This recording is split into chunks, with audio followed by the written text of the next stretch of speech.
that he might present it to himself a glorious church, not having spot or wrinkle or such things, but that it should be with holy and without blame.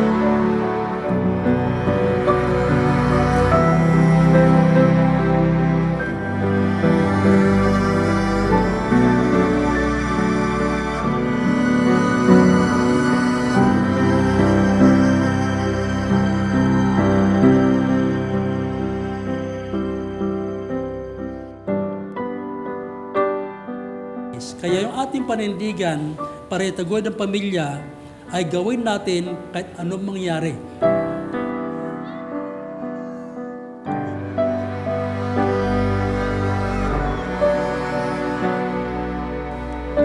Nalamayan kita. Love you. Love you. Sobrang ganda mo. Di ako makatingin. Parang di pa rin ako Di ko pa rin process. Parang di pa rin naisip na ngayon na yung wedding. Balang araw masusulat ko kaya ang kanta na bibili ng bahay sa Santa Rosa.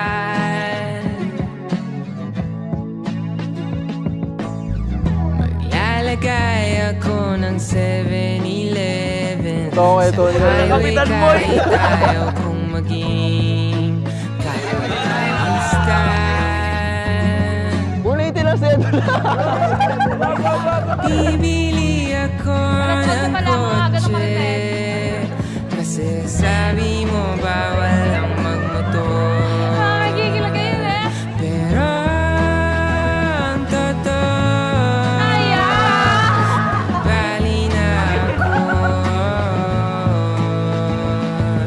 Ikaw lang naman, ikaw lang iniisip ko. Kasi gusto mo, ikaw, buhay na gusto mo. Gusto kong ikaw, buhay na. Ought to be a continual gospel to others. Na pag nakikita nila kayo, nakikita nila na ito ay isang masayang relasyon, ang Lord ang may author, at magpatuloy kayo sa ganyan. At balang araw maidadala kita. Di man kasing haba, o kasing cheesy, o kasing mabulaklak ng mga sinasabi ng iba ang taon na ito.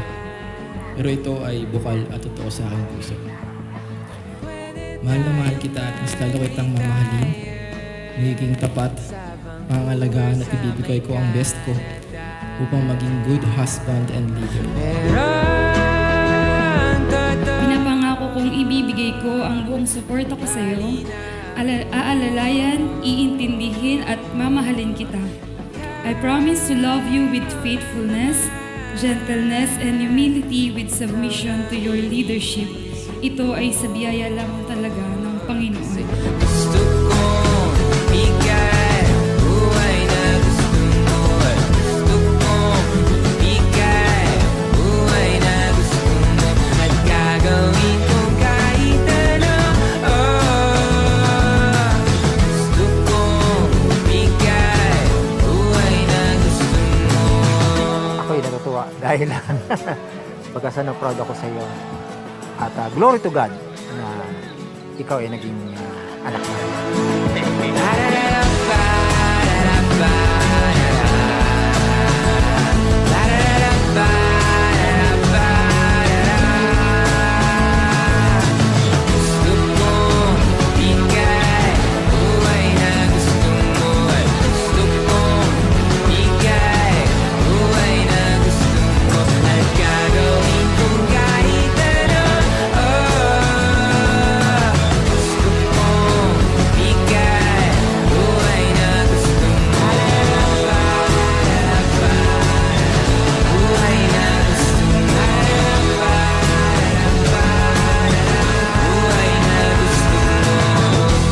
I promise to partner with you until my last breath. Patuloy ang Panginoon ang siyang pumagitna sa atin at sa bubuuin nating pamilya. I am looking forward to reach more years with you. Simula sa araw na ito, Sabay nating paglingkuran ang Panginoon gamit ang mga binigay niyang mga talento at sabay nating i-enjoy ang kanyang mga blessings from this day on until forever. I love you so much.